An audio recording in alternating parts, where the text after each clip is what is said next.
Hi guys, Trevor Daw here with Coldwell Banker, and I just wanted to talk to you about some of the pros and cons of using a rent-to-own program. Obviously, with how housing prices have been going up, it's been a lot harder for people to afford a house in general. So there are these startups or just companies that have become pretty established already that are creating these rent-to-own, lease-to-own type of deals. That way people can get into these homes earlier. Biggest pro of this is it does allow people who don't necessarily have traditional income to get into one of these homes. That's probably the biggest one because what they typically look for is a certain amount of paychecks, pay stubs for the past X amount of months. I know some of them are like 3 months, just to prove that you have an income. Now, obviously, it's because you're renting, you're not buying the home, but where this makes a big difference is for people who don't have a consistent job or they make more commission type money, and banks won't give them a mortgage off of that.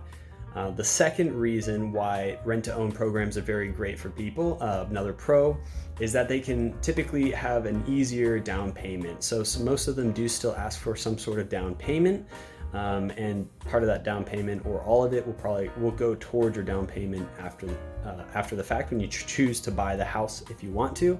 But that depends. But yeah, usually it's a lower percentage of a down payment. Usually it's 1, maybe 2%, depending on the program. That's usually helpful for people who cannot afford to save up the money to get that 3.5, 5, 10, 20%, whatever it may be down. So that's another pro there. Another pro of rent-to-own programs is that you can get in a home and test it out. And the whole reason it's rent-to-own is part of the rent, of course, is going towards owning it, but the biggest reason is that you can choose to buy it down the road. There's an option to buy the house, right? So that is the next thing that I'd like to talk about, and the extra that's the next pro to using a rent-to-own program, is that you are able to make a choice still. Now, most of these programs, how they partially make their money is that they're going to make money down the road because wherever the equity goes,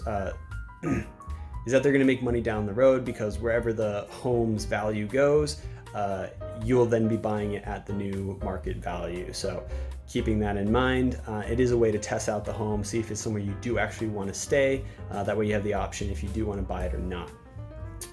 Now, here's a few cons of trying to do a rent-to-own program.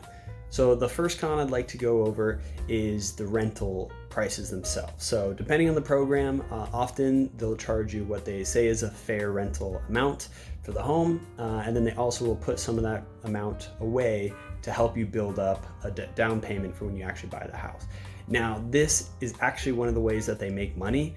So the two biggest ways they make money are off the equity of the home. So they're assuming it's going to go up.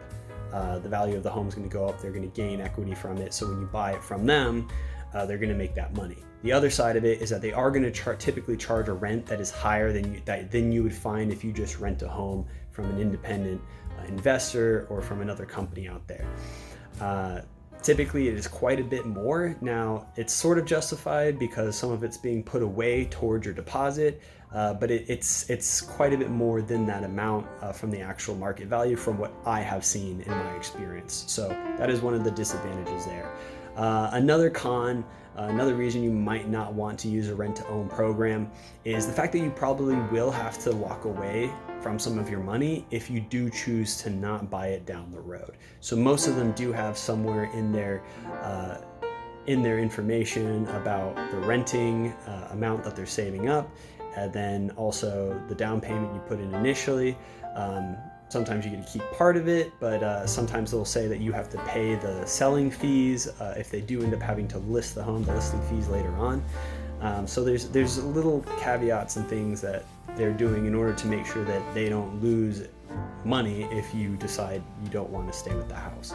So that's another con there. The last con I would probably say about the rent-to-own program is that your buying power is going to be lower than what you would expect because they're tying it to that exaggerated rental price, right? So in other words, even though you think you may be able to afford a mortgage that would be on the house you're looking for, it doesn't mean that they're going to approve you for that amount because they're charging you more than the typical rent amount. that means you won't have the same buying power you might expect. So of course that is a con. If you need to have a certain price range to get the finishes, look, size, location you want, then you aren't actually going to be able to do that if they end up giving you a lower buying power. So that's just another thing to keep in mind. The last con I'd like to talk about when it comes to doing a rent-to-own program is that they generally have certain rules on what type of home you are actually allowed to buy to rent, right? That they'll buy for you to rent. Typically it has to do with price ranges. Usually there's a minimum and a maximum. The maximum usually is around $500,000 or so. So it's still pretty high, but if you are looking for something higher than that, obviously you're not going to be able to do that.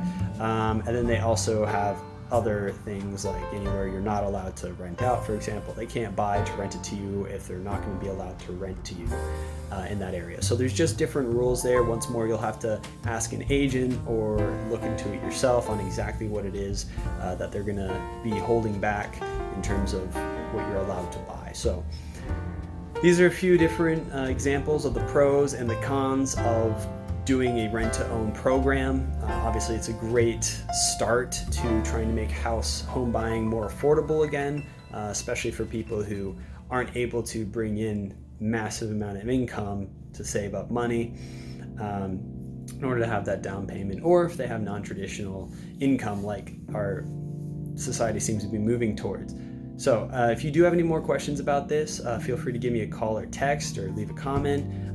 If you are looking to buy a home or to lease to own, please contact me as well. I'd love to help you out with that. And if you have any questions, let me know. Please like and subscribe, and I'll see you in the next video.